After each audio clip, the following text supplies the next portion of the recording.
round 6 through 10, I think, is where all the value is. So Baker, Caleb, Nix, Murray, Fields, Goff, Purdy, if it makes sense, Herbert, May, Love, right until there, right until Love. That's where it kind of not necessarily dries up, but that's realistically, that's where I'd like to be done. That's where I'd like to be done picking quarterbacks.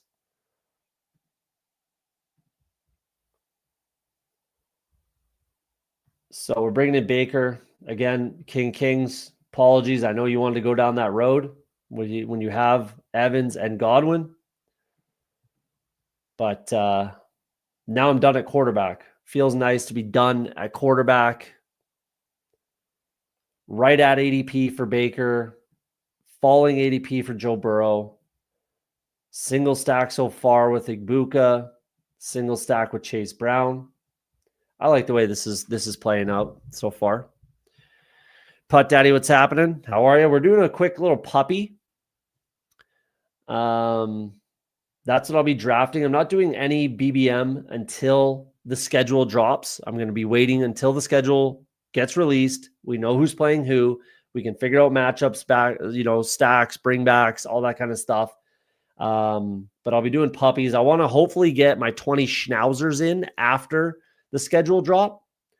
But we'll see if that's doable. I mean, it's 2 weeks. The schnauzer might be filled by then, but I'm going to push it as late as I can.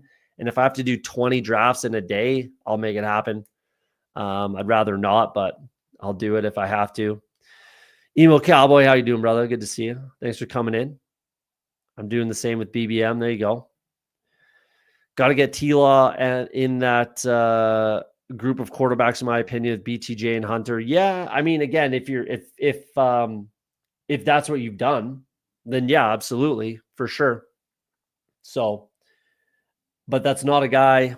I mean, maybe you could obviously bring in Brenton Strange and like Bashal Tootin.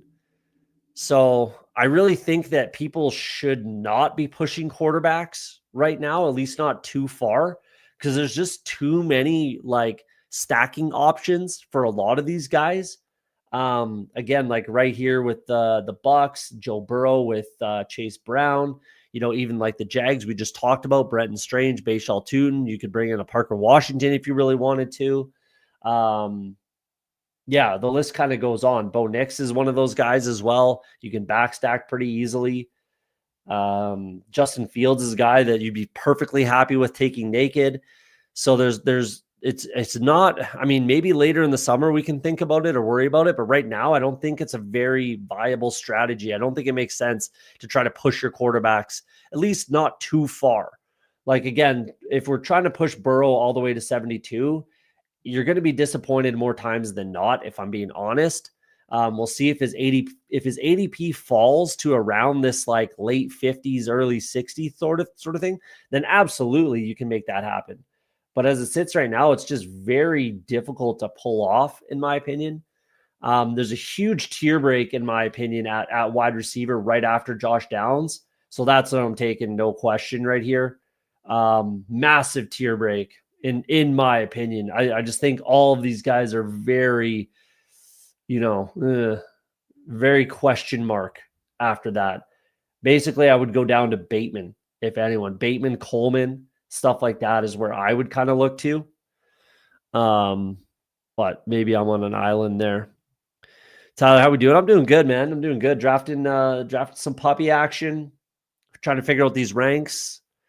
Trying to nail down the final strategy, as we warm up Best Ball Summer, Hot BestBall Summer. I think I'm going to do my last 5 schnauz as slows when the contest is about to fill. That's a good way to do it. I think I'll get some slows in. Like I said, if I'm going to push it as far as I possibly can, and then kind of take it from there. Najee's ADP has not fallen far enough for me.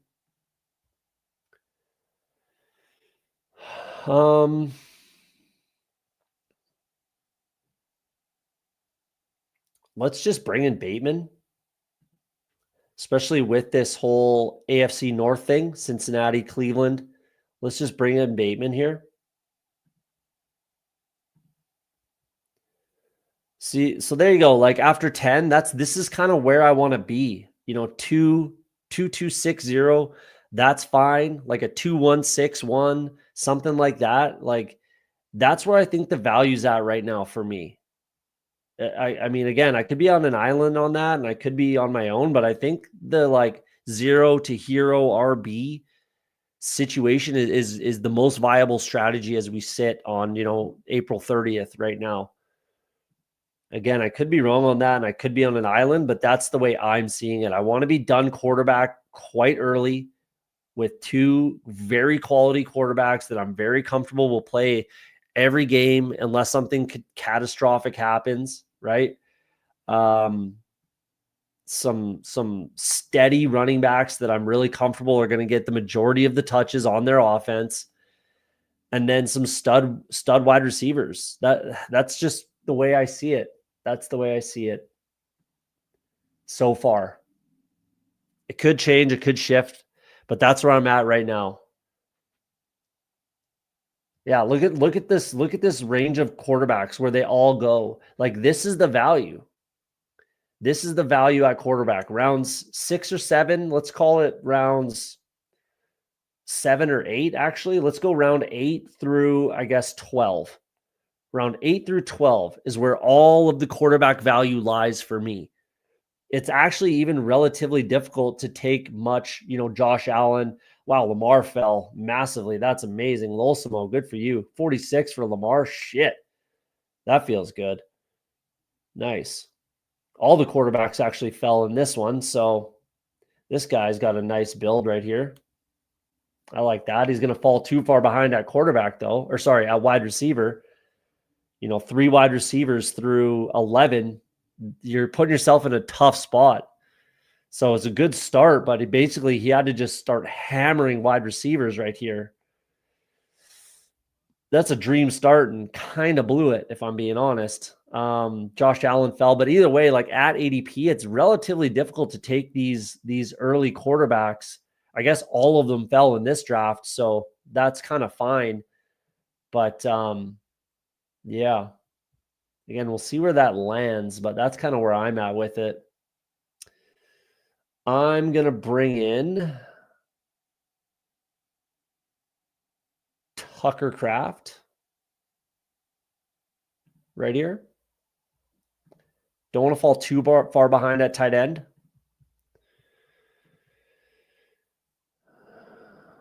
Coleman is a solid get at that range, definitely. I definitely agree with that. It's a weird range of wide receiver. And that's kind of the next tier for me. After Josh Downs, I'm good on Rashid Shaheed. I'm good on Christian Kirk. Trey Harris, yeah, you can sprinkle in for sure. Marvin Mims, you can definitely sprinkle in a little bit, but it's all the way down to, Rashad Bateman, Keon Coleman. Pittman is an okay click here. Kyle Williams, never let me have him, would you? I've already got a lot of shares of Kyle Williams, and I'm going to keep getting them, but we'll see what happens there. What are we doing now? Got Bateman. I will be bringing in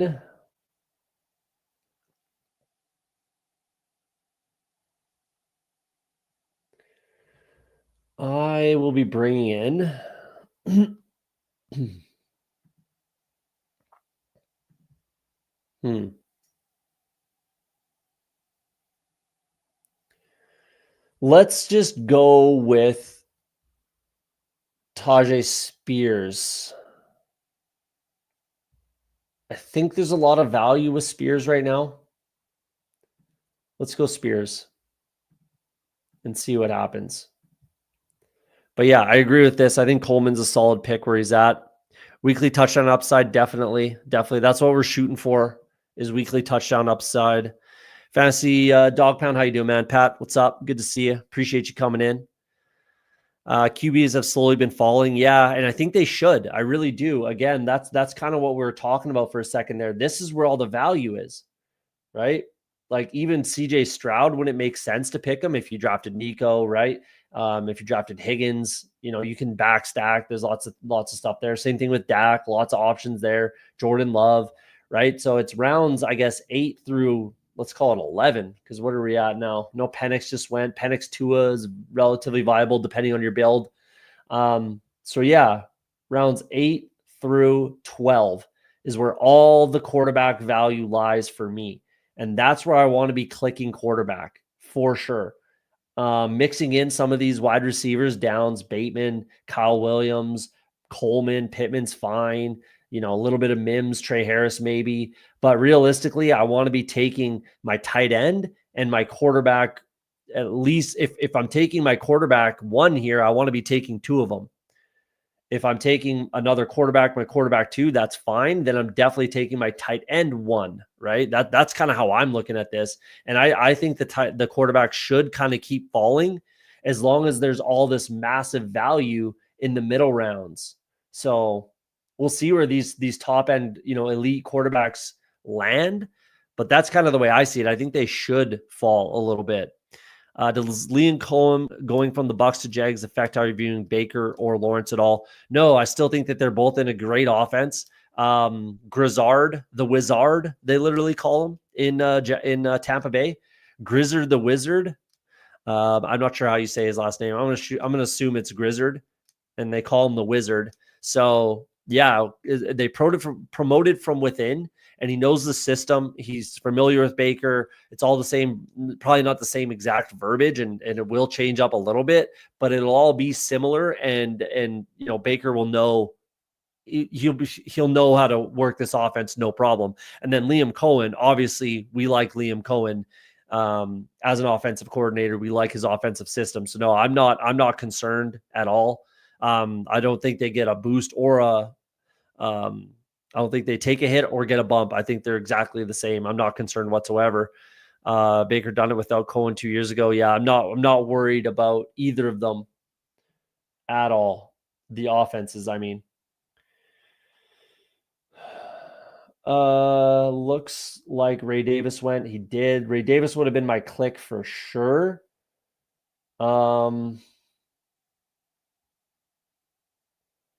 Let's push it and let's go with,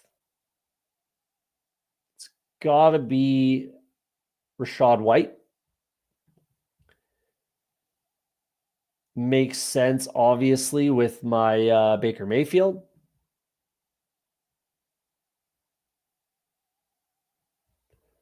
So let's do that. Plus, he just makes sense for my running back room. So let's bring him in.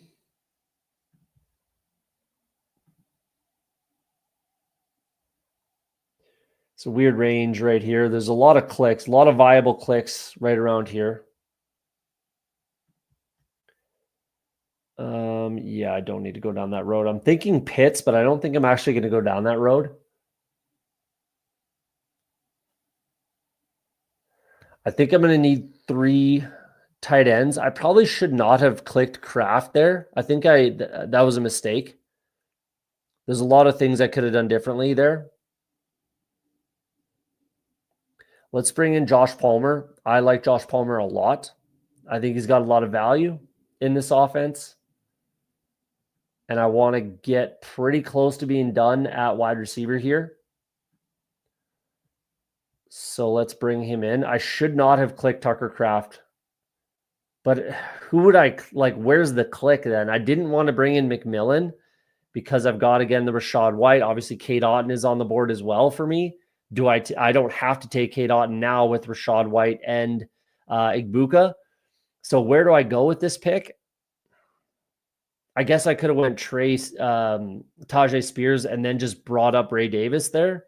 That would have been pretty viable and fine. I wouldn't have loved it, but it would have been fine. I think Tucker Kraft was a mistake, though. I really do. That's all right. We make mistakes. We live. We learn.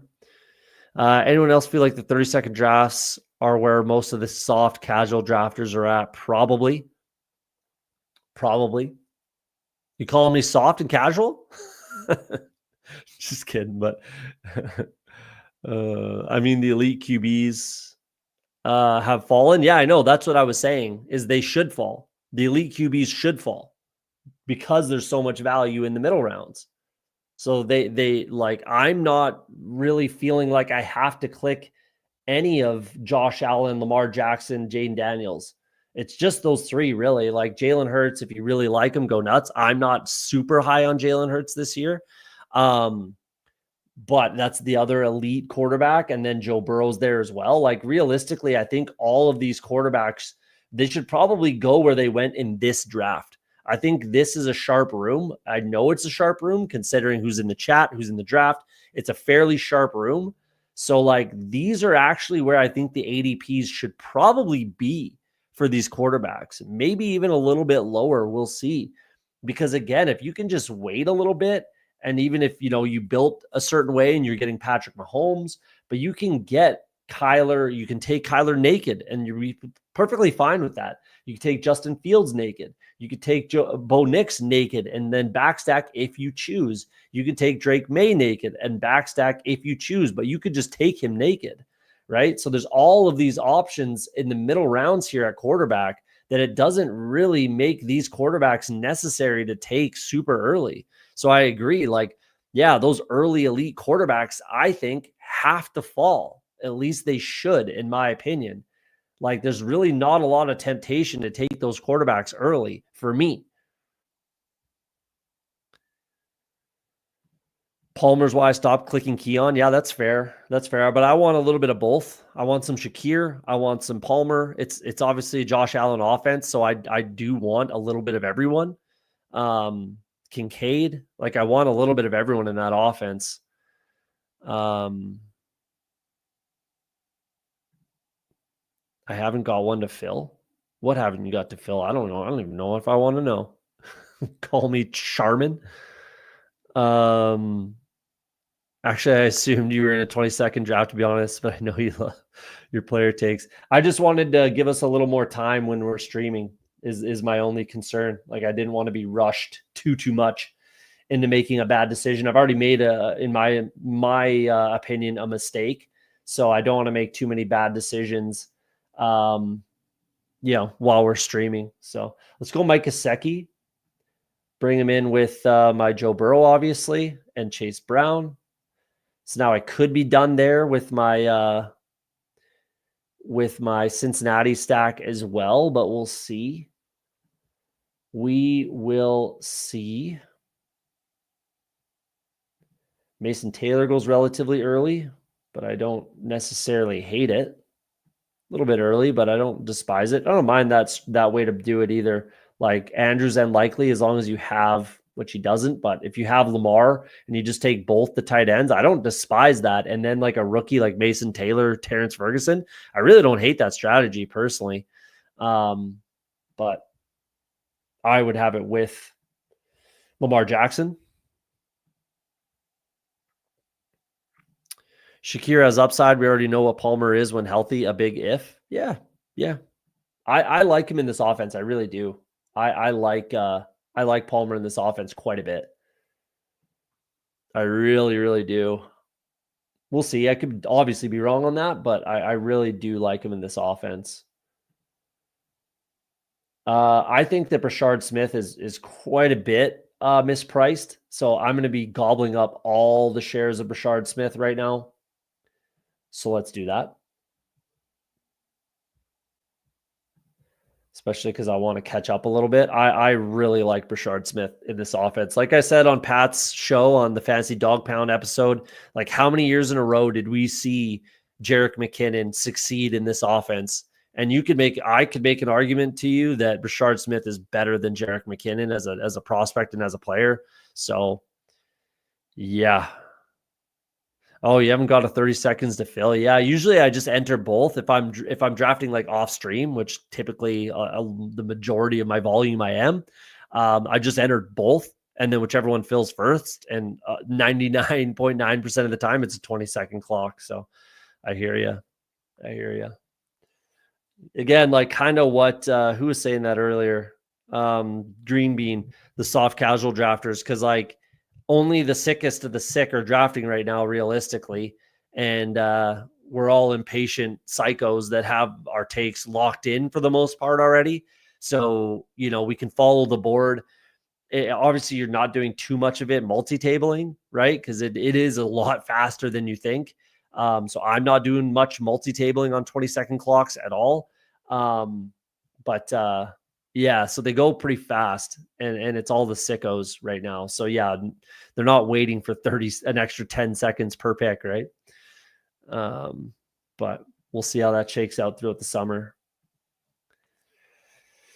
It'll probably be like the way, yeah, I do it on stream, just because again, it's still going to go quick enough. It's still 2 rounds less, so you can get a draft in like 40 minutes, which feels nice. Yeah, I would prefer the 30-second clock if I'm being honest, but I don't mind the 20-second option either. I do like, if you want to just smash it out in like a half hour, you can. But there's not too many like auto drafters right now. So, yeah.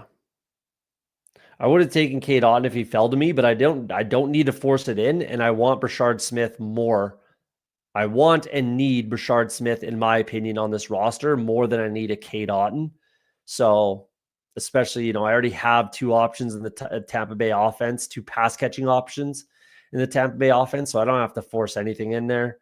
I'd rather force Brashard Smith in for sure, no question. Not even a decision if you ask me.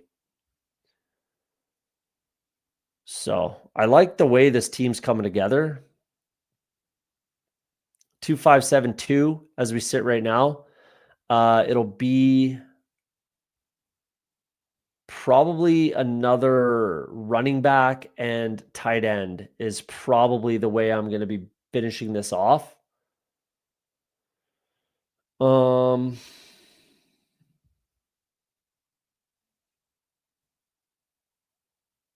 Yeah, for sure it is. One more running back, one more tight end to wrap up this team. Crafting Gesicki, I could maybe get away with that as a 2 tight end room, but I just feel a lot more comfortable with 3. And considering again, like when I'm doing these builds and I'm putting that much capital at wide receiver and I'm comfortable with all of these clicks, then I think I need the help at tight end, where tight end can also show up in my flex spot on occasion. And I'm definitely way too shallow at running back, so I definitely need another running back in there. I'm going to bring in T-Ferg on this one, or am I? No, I'm going to bring in Juwan Johnson in this one. With the Tampa Bay, I got some Atlanta, right? Let's bring in another NFC South piece. And I like that tight end room quite a bit. And then we're going to finish it off with a running back.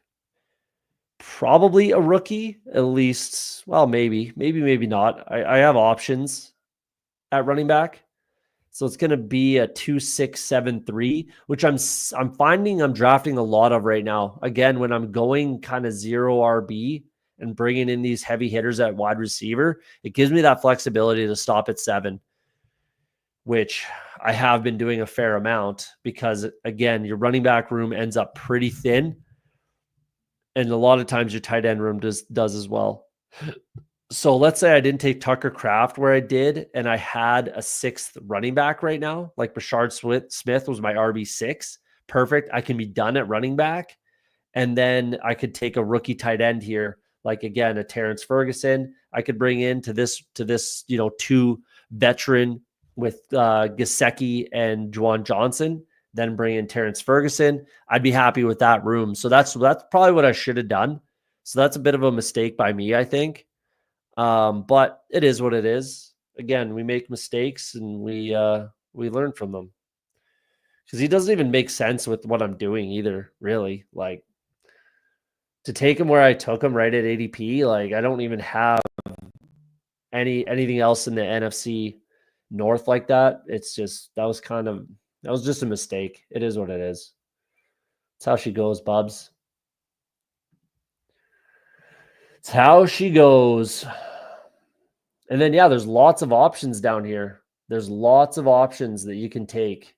So these are all the guys that I starred, not necessarily because I want them or like them. It's just guys that I didn't want to forget about for opening day. and I would like to take a AFC running back. It's probably going to be, I think it just makes the most sense to take Woody Marks here, where I have Tajay Spears, I have Josh Downs, and then I have all these other AFC pieces, Buffalo, Cincinnati. It'd be like Jarquez, Woody Marks, Audric Estime makes some sense. I could go down the Estime route, but I have a lot of Estime already. Let's take Woody Marks. Considering how much I hate Joe Mixon, I think that makes a lot of sense.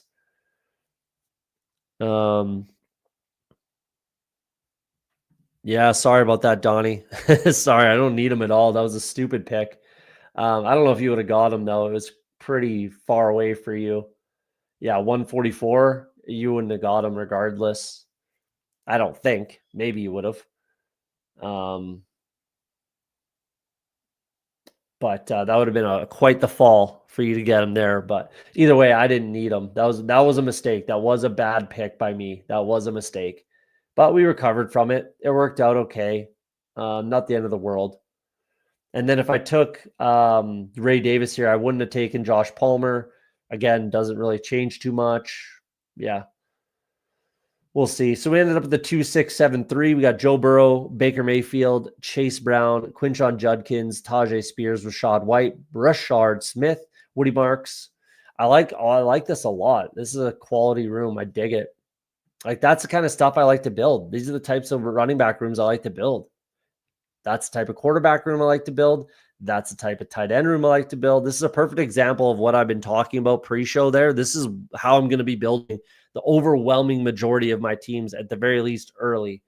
Malik Neighbors, Drake London, Xavier Worthy, Emeka Ibuka, Josh Downs, Rashad Bateman, Josh Palmer, Tucker Kraft, Mike Gesicki, and Juwan Johnson. I like that a lot. Let's take a quick peek at the other teams in the chat there. But we're going to rip another draft, so I'm not going to spend too much time on this. Let's just dig through it here. Trevor Lawrence, Jordan Love. I like that. That's quality. Stop at 2. I dig it. Well done. Trevion Henderson, Caleb Johnson, Jordan Mason, Trey Benson, Austin Eckler, Marshawn Lloyd. I like this room a lot. I like that a lot. Well done. Jamar Chase, Marvin Harrison, Travis Hunter, Jalen Waddle, Stephon Diggs, Darnell Mooney, Wicks. I like this a lot. This is a nice team. And then Strange and Ertz. Yeah. Nicely done. Donnie in the chat. I like this team a lot. Well done. Well done. Let's go to Losimo. Lamar Jackson, Penix. I like that. Bijan, Bucky, Charbonnet, Giddens, and Hunter. I like that. You're obviously a little top heavy with your 2, but I don't mind it. Like, those are 2 of your first 3 picks, right? Are running backs. So I don't mind going a little bit fragile. You got handcuff, and Charbonnet could be moved. I like this room, actually. Like, even though I guess you could say it's touch fragile, I suppose. But I actually quite like this room. I really do. Well done. Jackson Smith and Jigba, Sutton, Pickens, Shakir, Burden, Pittman, DeAndre Hopkins, and Pat Bryant. I don't like DeAndre Hopkins kind of whatsoever. If you do, that's fine. But I don't mind the rest of this room. Obviously, there's some question marks. Pickens, Burden, Pittman, even Hopkins, Bryant. There's some question marks, but I don't mind it. It's a quality build. Jackson and Penix with Bijan, and that's it. You might have gotten sniped on Mooney, hey? And then Lamar with Hopkins. That's why. Okay. I get the Hopkins pick now. Makes more sense. But Jonnu, Ferguson, Auden, that's really quality. That's really quality.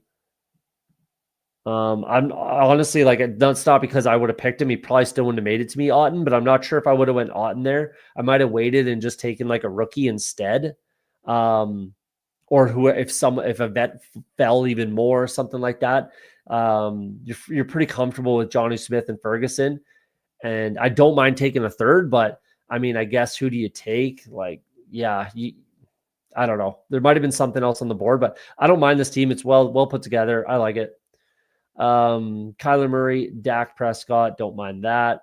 James Conner, Pollard, Tootin, Davis, Braylon Allen, Will Shipley. I like that room. That'll play.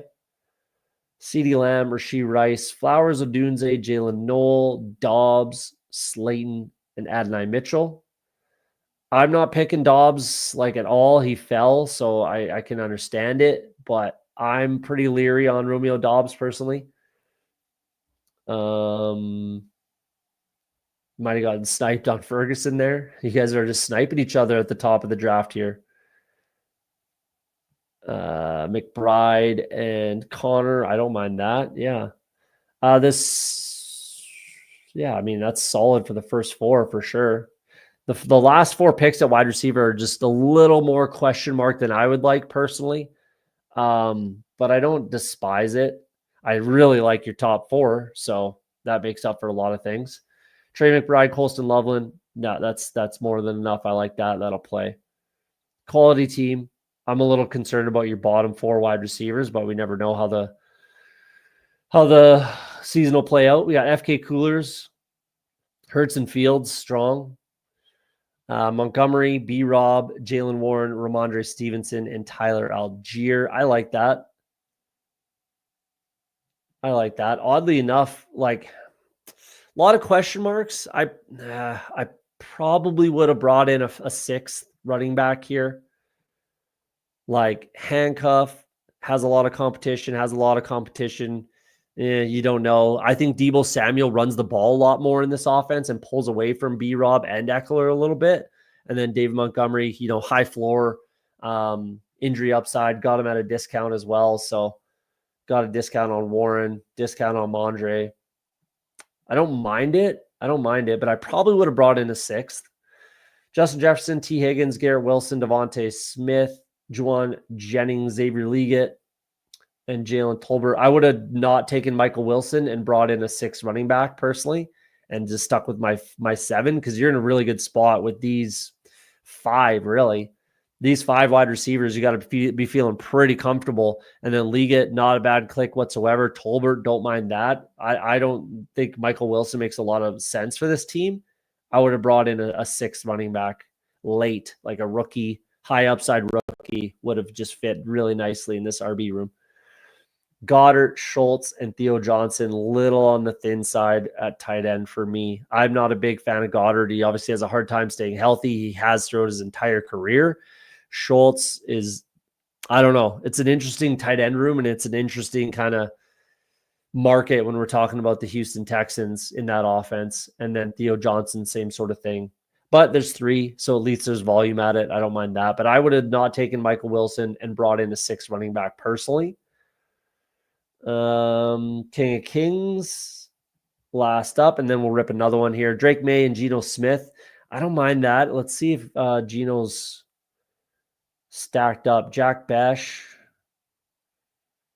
Obviously, I sniped you on Baker, so probably weren't planning on taking that quarterback room. I do really like Drake May. I don't mind. I mean, it can work. I'm okay with that. It's obviously like it's a little precarious, but Geno should get a bump, you'd hope. But Drake May, I really, really like. Kyron, Mixon, Pacheco, Jaden Blue, Roshan, Ja'Cory Crosby, Merritt. I mean, I really hate Joe Mixon. I'm going to have 0% of him. I think he's a huge injury risk. That's why I like Woody Marks a fair amount. And he's just super inefficient. I like the home run ability with Jaden Blue. I'm not so sure Roshan ends up being a good click by the end of the season. We saw the same thing happen to him last year. We'll see how this shakes out. If the Bears make a trade for a guy like Charbonnet, that's going to just destroy his value. But I mean, I don't mind the click, as we said, on April 30th. So it is what it is. Don't mind Pacheco. This room will play. Don't get me wrong. Like with the upside of Blue, you got the floor of Kyron. Pacheco should be okay. Like it can work, and an unknown there could be a little precarious. Brian Thomas Jr., AJ Brown, Mike Evans, Godwin, Pearsall, Jaden Reed, Kyle Williams, Jack Besh. I like this room a lot. Yeah, I like that. I like this wide receiver room a lot. Well done. Hunter Henry and Pat Freiermuth. I'm okay with stopping at 2, considering what the rest of the, the rooms look like. You didn't really have any extra. I probably wouldn't have brought in Besh and brought in another tight end, running back, or quarterback. Well, in this case, quarterback or tight end. But if you're building 2682 and that's what you're kind of trying to stick to, then hey, I get it. I get it. I understand. Let's take a look at the chat. I could have used Kraft with that love. Yeah. Thanks, dude. Like hearing from you, as most of my teams have very similar structure to the one you built or the one I built. 2672. Who'd you pick with your last pick? Probably another tight end, maybe. Forgot about that. We didn't see your last pick there. Devontae Walker over Hopkins. I don't despise that take. I drafted a couple of Devontae Walker shares in the big board, like literally maybe 3 or something like that. I actually have him in a big what was it called? The $100 one, bigger board. Yeah. I have Devontae in one of those 9 or 10 wide receiver build. So it kind of makes sense, I guess. That was my exact same thought. Wish I had just done 6 RB. Yeah, that'll happen. We all make mistakes. Like I said, I made a mistake with Kraft as well. Mistakes will happen. As long as we learn from it and try to change it up, do it better, then that's all you can really do, right? Steve, what's happening, man? I'm doing well. How you doing? Good to see you. We're gonna rip another puppy while we're here. Let's do the puppy and another 30-second clock. So we should have some more room for the chat too. That's another thing. We're waiting on 4, 30-second clock and a puppy. Give a little more time for chit chat. But I'm not going to go over the teams at the end of this. It's going to be, almost 2-hour stream by then. I'm really happy to be at the top of the board this time. That's awesome. Completely different strategy. Damn, everybody's red. Everybody's red. That's wild. That is wild. We got Legio 13, I believe. Who is that in the chat again? I can't remember who that is. When your chat name and your underdog name are different, it kind of fucks me up, and I don't know who's who sometimes. I think Elgato might be in the chat as well. I'm not sure. Losimo at the 5 spot again. Good to see you. Juju's in this one as well, so maybe in the same draft. I'm not sure. We got some goat horns. OSU Missy in the 8 spot there. King's in the 12 spot. I won't be able to snipe you this time, Frank. I won't be able to snipe you now.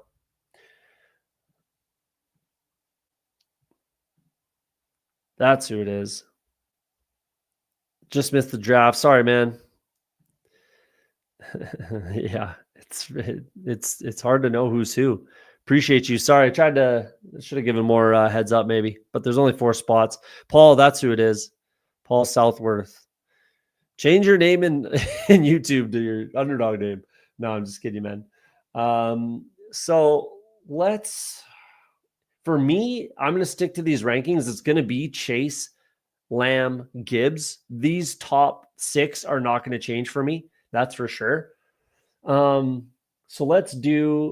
I'm going to bring in Gibbs because I think I want to be pretty overweight on Gibbs this draft cycle. I'm going to be taking Gibbs as my RB1.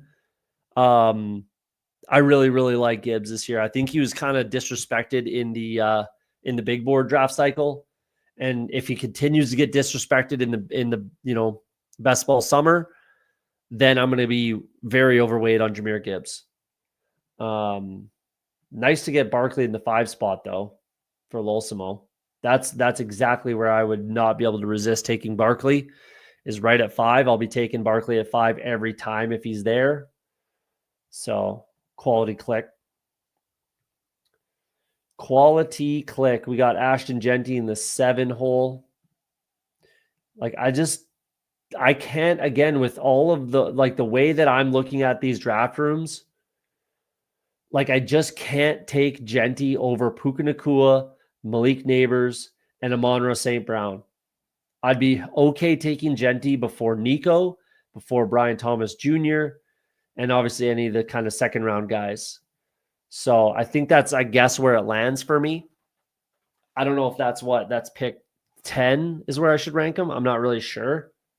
But I'm really high on Drake London as well. So it's pretty hard for me to take Genty over London, if I'm being honest. But I might do that. We'll see at times. Just kind of depends.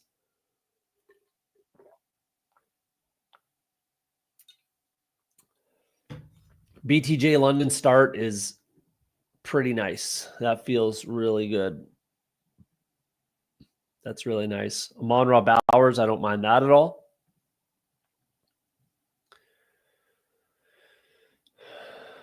It's like, yeah, I just think that at the end of the drafts here, if you can do 2 wide receiver builds is pretty much the way I'm going to be doing it every time. I just am going to have a hard time. Last year, I was doing a lot of RBRB starts. I thought there was a lot of value at wide receiver last year at the end of the draft. This year, I don't see much of any value at wide receiver at the end of drafts. So I'm going to be having a hard time starting RBRB unless it's just like pumped into my face and I'm getting massive amounts of value. Then yeah, I'll take it. But it's going to be difficult to start 2 RBs for me. I could be alone on that, but it's going to be pretty difficult. Like Achane here for Losimo, Achane Barkley, it's tough to not. I get it. Like if you take Achane here, I get that. If you take Bucky, I kind of get that. It's just it's a tough start and you really got to battle your way out of it. Like you can do it. You can do it. It's just it's precarious. You got to get a little bit lucky with some falling wide receiver value potentially. And it doesn't feel amazing, if I'm being honest. It doesn't feel great to be in that spot. Let's bring up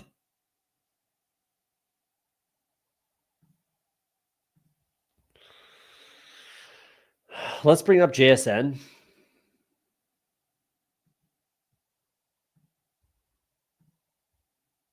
I like the NFC side of things. I think JSN could potentially lead the league in targets this year.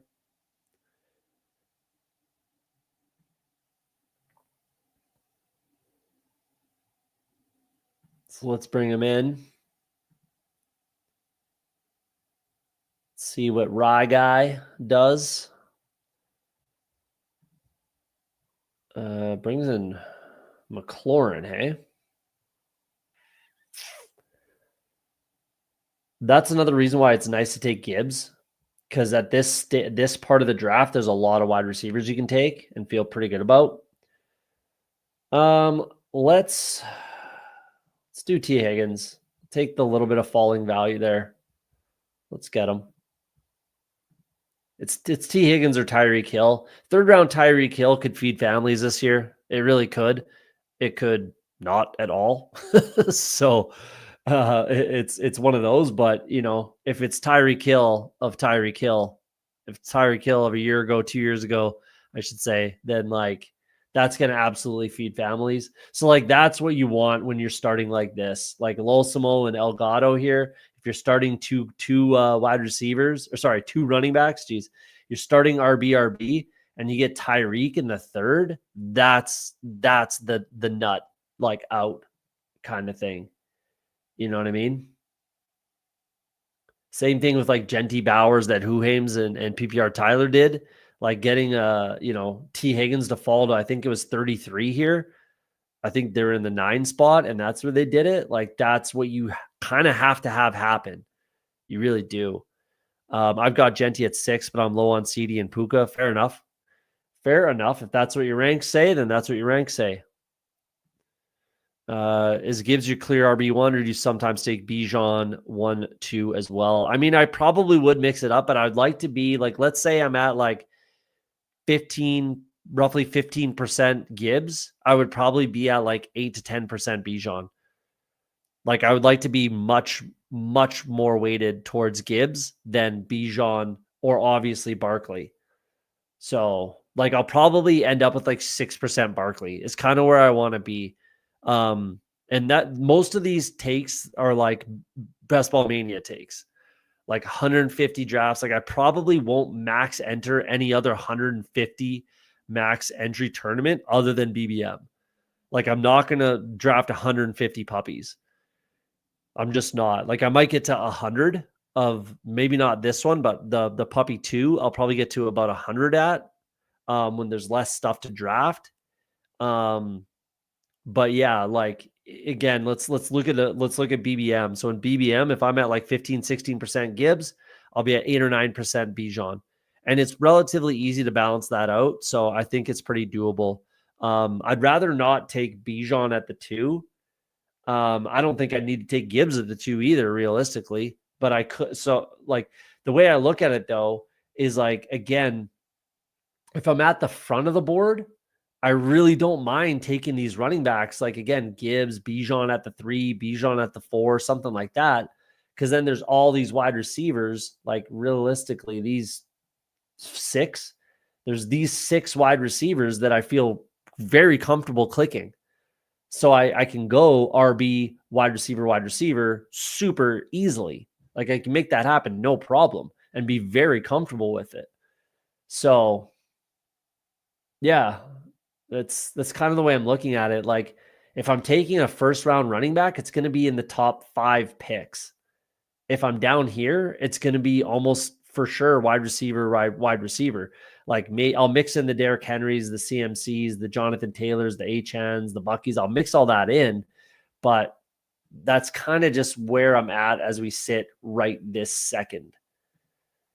It can change a little bit. Like that can ebb and flow a little bit. But we'll see where it kind of lands. Let's just bring in a Marion. Falling ADP value, it's too. I'm not going to not click him here. Like, let's just do that. I would have taken Burrow if he fell back, but I'd rather take Hampton with the ADP value. That's just too easy of a click for me. Wow, it was Burrow hurts, eh? Okay. Let's bring in JMO. I kind of feel like I have to take a wide receiver there. I really do. But yeah. So that's kind of my like just knee jerk take as we sit right now. Either way, it's like hero, anchor, RB, however you want to look at it. And then if there's value, I'll take the value. Like if Breeze Hall keeps falling, I'll have a lot of Breeze Hall. If a Marion Hampton falls to my lap at 47, I'll be taking two RBs through 4 sort of thing, right?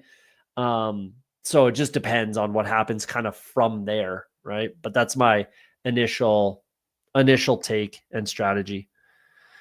Yeah, even with being 3rd round, I will try to stay in the 8 to 12% range for Tyreek. I want the upside, but damn, it's scary. Definitely. Like again, it depends on the build. Like Elgato here, like going RB, like Tyreek is the dream right there, in my opinion. So again, Lolsimo, I'm sure he would have felt pretty good, especially even with Devon Achane. Take Tyreek, he would have felt pretty good about that start through 3 rounds. At least I would have. I like this though, catching up. Marvin Harrison, Zay Flowers, Calvin Ridley. That's feeling pretty good now for Lolsimo. So I dig that.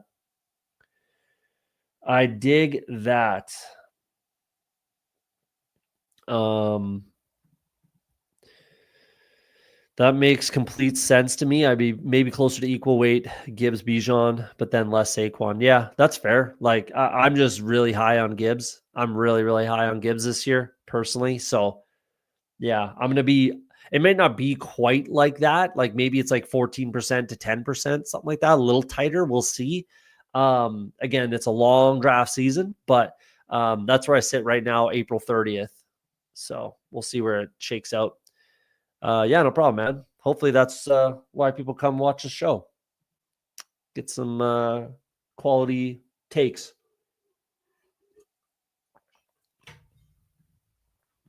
Did not see the double tap at QB happening there. Thought I could push Hurts to the 503.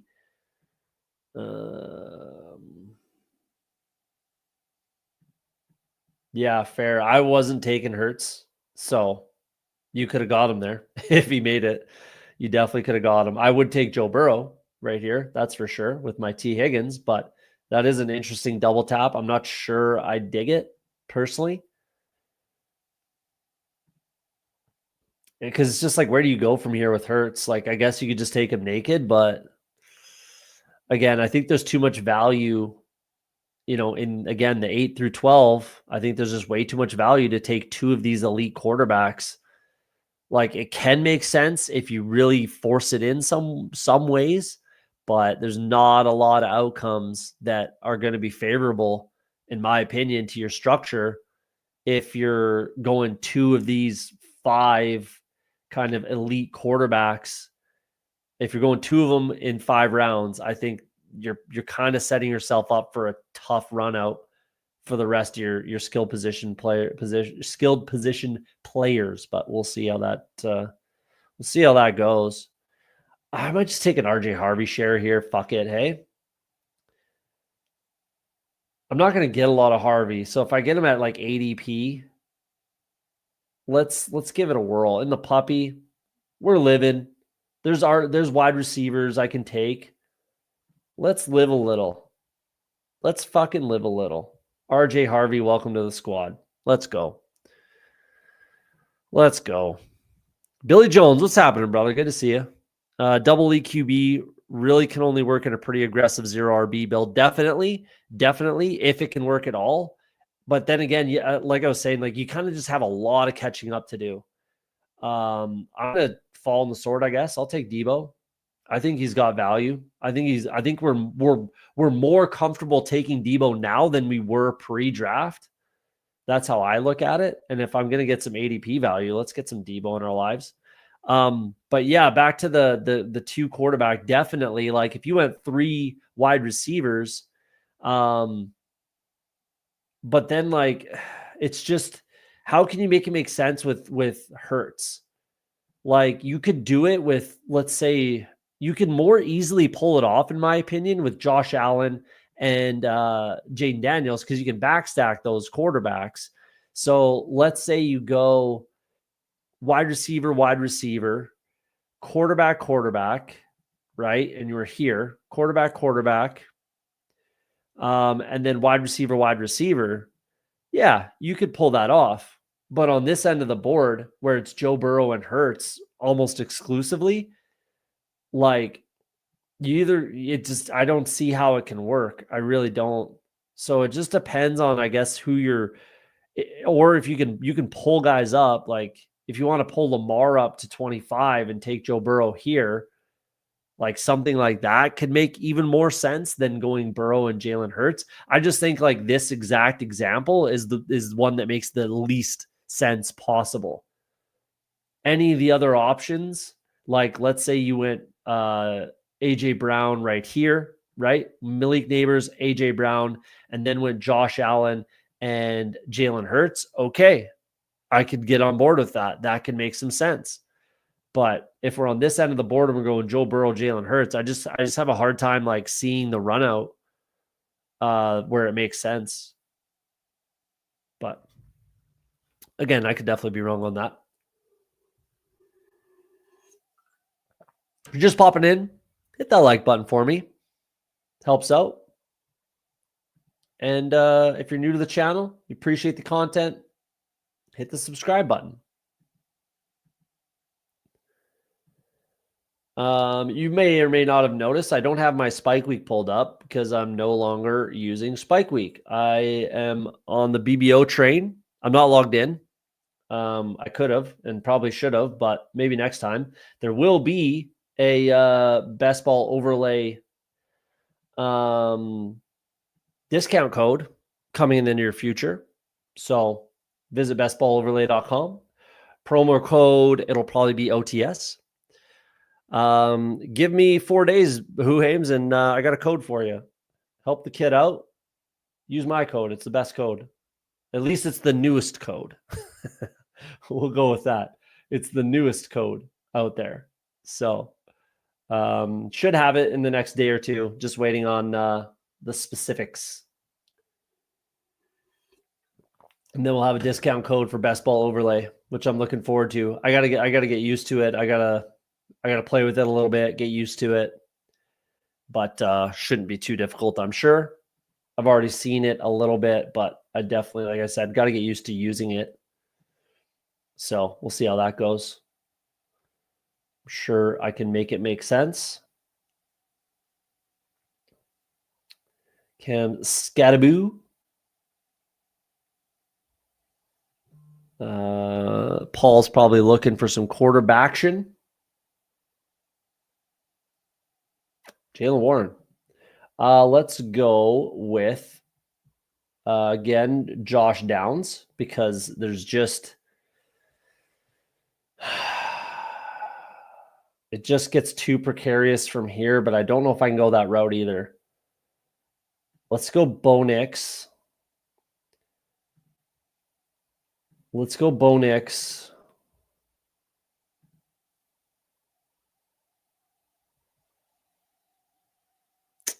Yeah, it's a weird spot. It's a weird spot when you're on the end of the board here in these rounds with what I'm doing and what I've done.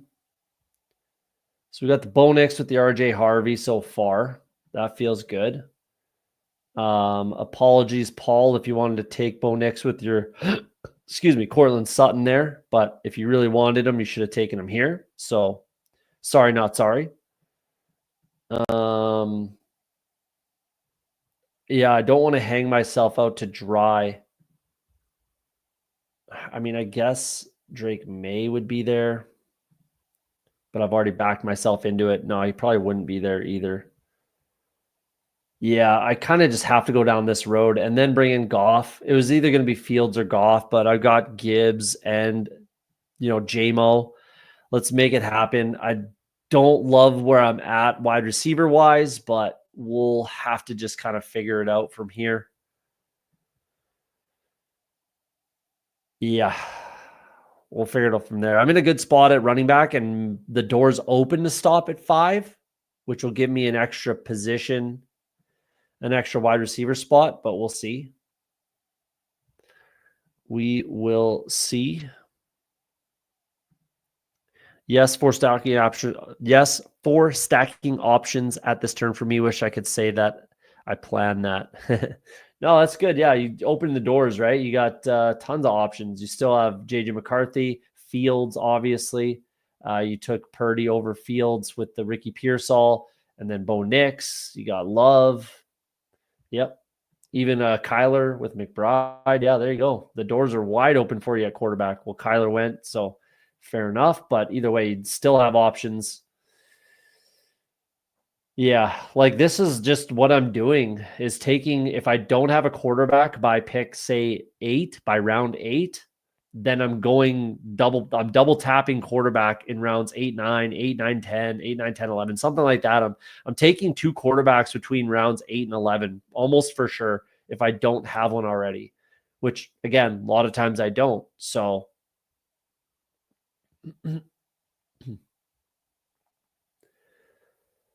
yeah, that's where we're at. I like what Frank's doing here. I like that quite a bit. Well done, Frank, in the 12 spot. That looks really good, really nice. Lolsimo caught up. I'm not so sure about Myers, but where else do you go? I probably go Steph Diggs over Myers personally. But kind of caught right up at wide receiver. I might even go Pearsall over Pickens, but that's all right. We threw 5 straight wide receivers at it. I like that. Kyler Jonnu. I like what you're doing. And that's all we got in the chat. Perfect. We're caught up. We are caught up. Maybe we'll check our email. I might have a promo code for you already. Who Hames? Let's see.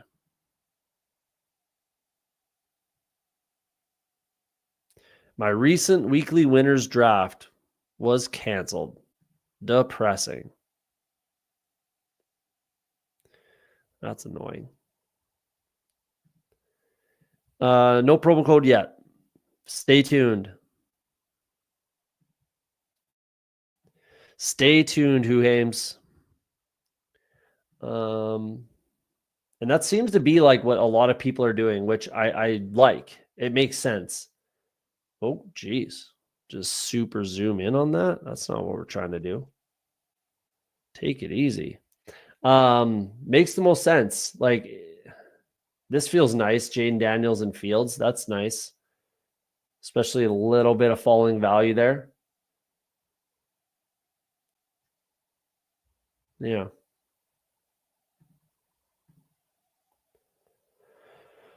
All right. Feel like I got to take 2 wide receivers, and we're going to make that happen. Or are we? We're going to take Evan Ingram for sure with our Bo Nix. So let's do that. That's an easy click. And then we'll take whatever wide receiver is there. Any of these 3. Any which one I will take. Wow, falling value on Jordan Mason doesn't happen too often. Maybe I go down that road. If he doesn't take Jordan Mason, I'll find that hard to not click, even though I really don't like where I'll be wide receiver wise. Yeah. But then I might be able to throw some volume at it. Man, that's tough to not take Jordan Mason there. Like, Mims makes a lot of sense, obviously. I could maybe even stop at 4. I mean, I've got Harvey and Ingram. Let's take Mason. I like a full round past ADP for Jordan Mason. Yeah. What do you want from me? What do you want from me? Close my eyes, click the button.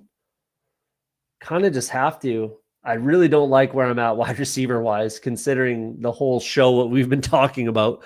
I'm really not too happy with where I'm at wide receiver wise, but I might also force in an earlier tight end than I would really love to be done at 2 tight ends.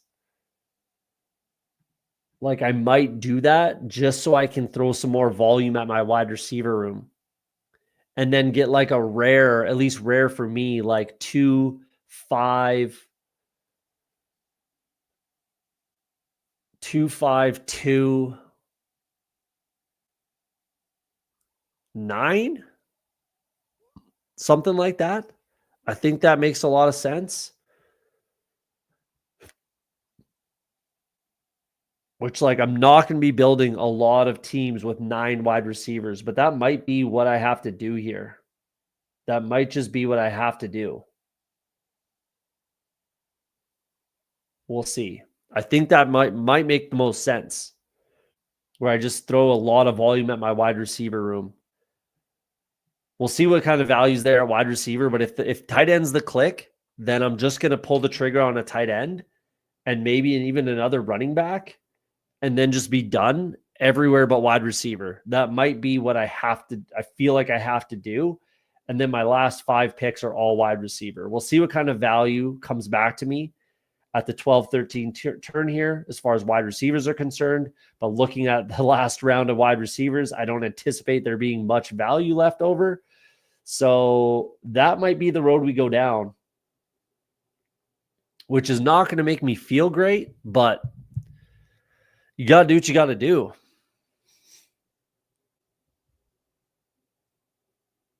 And at least I'm throwing volume at it. I had 2, early, 4 wide receivers by round 7 there's nothing wrong with that at all. It's just, it'll be thin after that. So throw some volume at it and see what happens. I think that's what we're going to do, but we'll see who's there. We'll see who's there. If there's value, I'll take it. If there's not, then we'll just shore up the rest of our roster and piss yellow for the rest of the draft.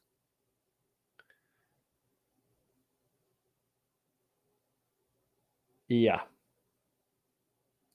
Higgins, CJ Stroud, I like that.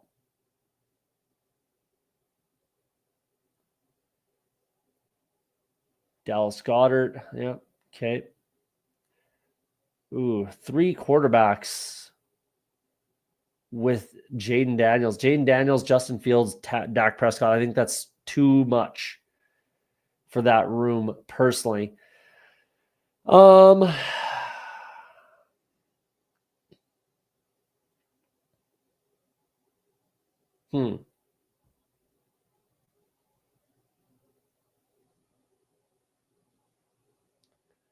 Let's do Tucker Kraft. Is between Kraft and Kyle Pitts. Maybe I should have taken Kyle Pitts there, but it's close. Huge amount of ADP value on Tucker Kraft, so I'll just take the value and be done at 2 tight ends.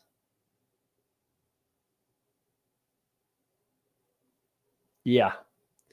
Yep. I think I kind of have to go down that road. So I am done like that. QJ and Liggett go, so that kind of hurts.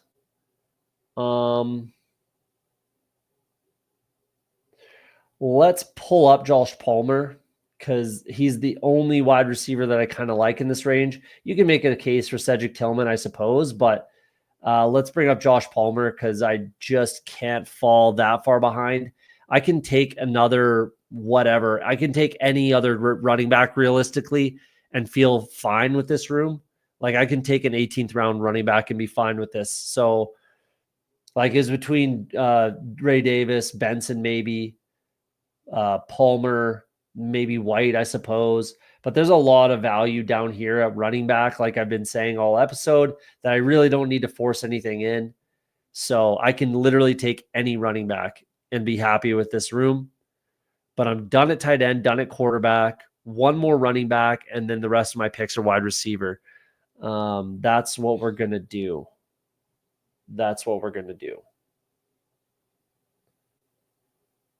I don't know how much I love it, but we'll see it. We'll see what happens. We'll see who ends up being wide receivers, 6 through 9. We'll see.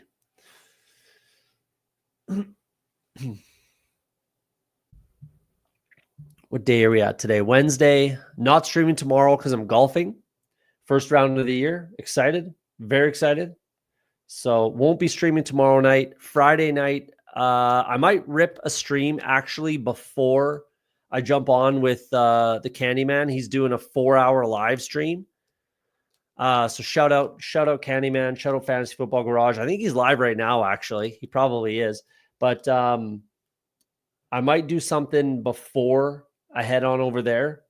He'll be drafting eliminators, so we'll be ripping puppies again.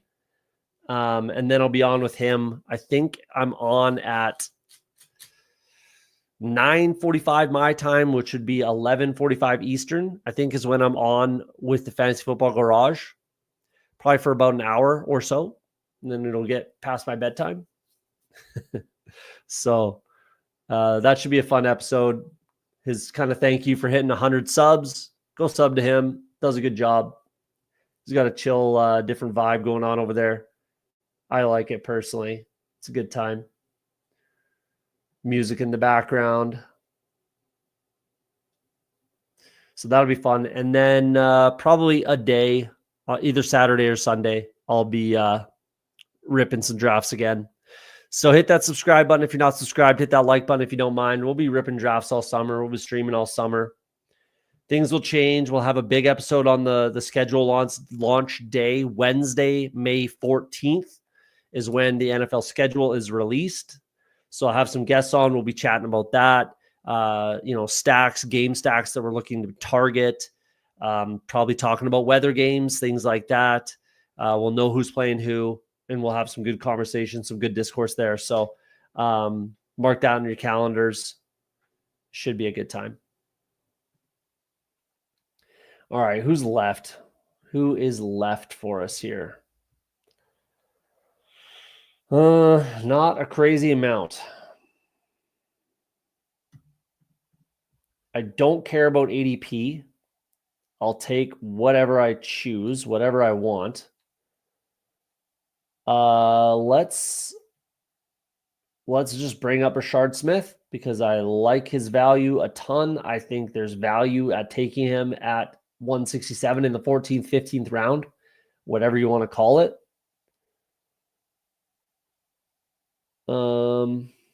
Let's take Pierce first, just in case. I don't think this guy's in the chat and going to snipe me on Rashard Smith. If he does, he does. Not the end of the world.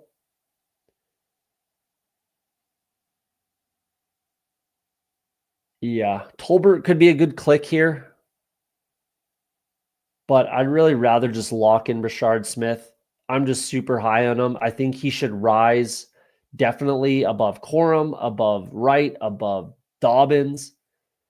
He should be in this range. So realistically, like it's well within, my right. I mean, you can take whoever the hell you want, whenever you want, but I think he's going to rise to around here anyways. So let's do that. And now I'm done at running back and I can just piss yellow the rest of the draft. So 2, 5, 6, 2. We've got 3 more picks. They're all going to be wide receiver. I don't mind it. It's a little different, and I'm going to be thinner at wide receiver, but I like the Alec Pierce click here, and I like the Josh Palmer click. High upside, spike week type of wide receivers. Definitely a good offense with Josh Palmer. We're still unsure with Alec Pierce, but the dude had 800 yards and 7 touchdowns, I believe, last year. Yeah, 824 and 7 on only 70 targets. So it's a one play and he makes your lineup sort of play here, right? So yeah, I'm happy to be taking Alec Pierce in a team in a structure like this. I think that makes all the sense in the world. So we'll see who ends up back with us over here. It's so much different structurally in an 18-round draft versus a 20-round draft. It's wild how different they are. Like I've been preaching about my Genty take, about my Bowers take, all that kind of stuff is like, it is a completely different tournament. They're not even realistically close. They're completely different in a lot of different ways. So it's just wild how much different you can get structurally with just taking 2 rounds off, right? It's kind of crazy to me. And I think everybody always has this epiphany, this realization, when we get into the Best Ball Mania season from the big board and we're making that shift in transition is like, man, this is a massive difference. At least that's kind of the way I look at it. Let's just keep that vein going. Actually, I'm first going to take Yoshivas because I think he could with Burrow, with Chase. So I'm going to go ahead and just snipe him on Yoshivas because I think he's a viable click here as well. Injury contingent upside in that offense. They didn't draft anybody. It's a super quality offense. So those are the clicks that I need to make this wide receiver room viable. So I'm going to take Yoshivas there. He's probably not too stoked about it, but sorry.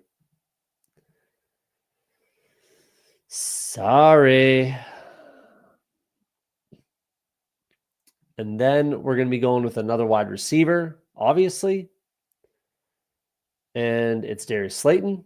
Same reasons I took Pierce, same reasons I took Yoshivas, same reasons I took Palmer. Not necessarily the high quality offense, obviously, but the spike week ability. That's the reason why. So let's bring in Slayton. Russell Wilson throws a good deep ball. Jameis Winston's a gunslinger. Jackson Dart even has a pretty quality deep ball. So give me Slayton. Like that's how we make up for it. That's how we make this room work. I actually like this quite a bit. I wouldn't mind a rookie. I have 0 rookie wide receivers. That's interesting. but enough rookie running backs to make it, fine. I like this team. It's an odd one, but I like it. Yeah. Definitely an oddball kind of a build, but I do appreciate it. It worked out. I think I landed the plane is what I'm getting at, I guess. I think I landed this wide receiver plane. I think that's the only way you can do a build like this where you can make it make sense. There's not too many other clicks down here where that works. Like Tolbert is a guy you would take in this sort of an instance. I mean, maybe Coker, maybe. Like with the way I built this, it's Slayton over Wandale. Really? Yeah. Yeah. I mean, Tucker Kraft getting like over a round, like a round and a half of ADP value really helps that tight end room. A full round of value on Jordan Mason, that helps. Got some huge amount of value on Debo. Value on Hampton. This is an interesting room. Definitely an interesting room. Like the quarterbacks are at ADP. That's whatever. Half a round ahead. That's nothing. Value on Hampton. 7 picks of ADP is huge for Hampton. Harvey at ADP feels like a win. Feels like I got good value there. 1 round of ADP value on Mason you'd never see. I mean, I pulled up Brashard Smith, but I think that's where he ends up anyways. Higgins, whatever. Williams, whatever. 9 picks of value on Debo. Pulled up Palmer, but I had to. Pulled up Pierce, but I had to. Pulled up Yoshivas, but I had to. Huge value on Kraft. I like this team. I think it like ebbed and flowed and worked in my favor. Do I just want to take a rookie here? Like a high upside rookie? Maybe. These rankings are not in any order. They're just placed in there. Still doesn't say Restrepo's on Tennessee, I guess. That's cool.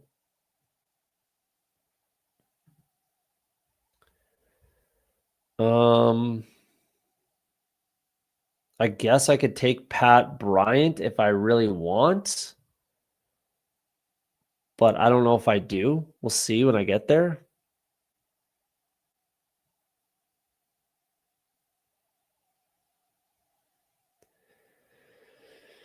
I think he maybe makes sense. Tesla is still there as well. But I don't think that's the direction I need to be going. I don't have to force in a rookie, that's for sure. I mean, Tutu could make some sense here, I guess.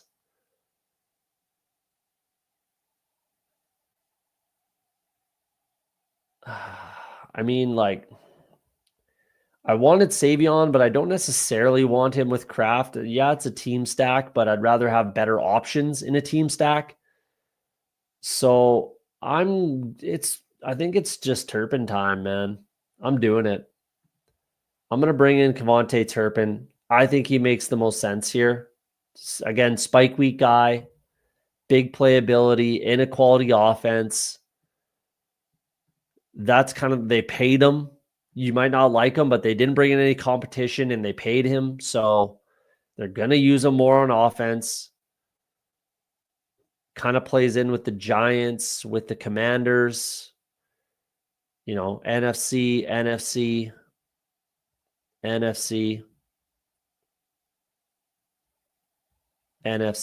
Yeah, could work out. I like this team. It's a little different. Let's go over the squad, then we'll get out of here. We got Bo Nix, Jared Goff. That works for me. Jahmyr Gibbs, Marion Hampton, RJ Harvey, Jordan Mason, and Brashard Smith. I really, really like this running back room a lot. I really like this running back room. Stacked up my running backs with the quarterbacks is a little different. Marion Hampton, Mason at a discount, Burchard. I like that a lot. Jackson Smith and Jigba, T. Higgins, Jameson Williams, Debo Samuel, Josh Palmer, Alec Pierce, Andre Yoshivas, Darius Slayton, and Kavonte Turpin. I think I made it work. I do. Maybe I'm wrong, but I think I made this wide receiver room work.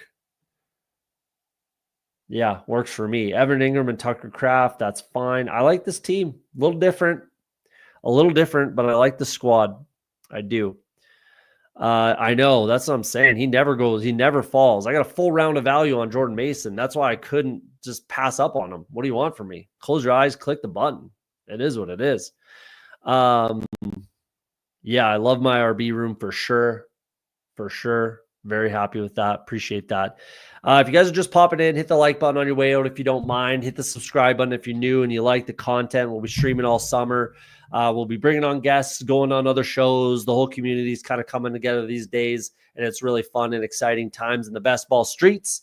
We're going to leave it there. I'll be back. Like I said, I might rip a quick stream, like just one draft or something on Friday before I go on with the Fantasy Football Garage with Chris the Candyman over there on Friday night. And then one day on the weekend, either Saturday or Sunday. So hit that notification bell as well so you know when we're going live. We're going to leave it there. We'll see you again next time. Like I always say on Off the Schneid, if you're afraid to be wrong, you'll never be right. Hopefully tonight we were right and we just won the puppy. Have yourselves a great night. Peace. We'll see you next time. We'll see you Friday.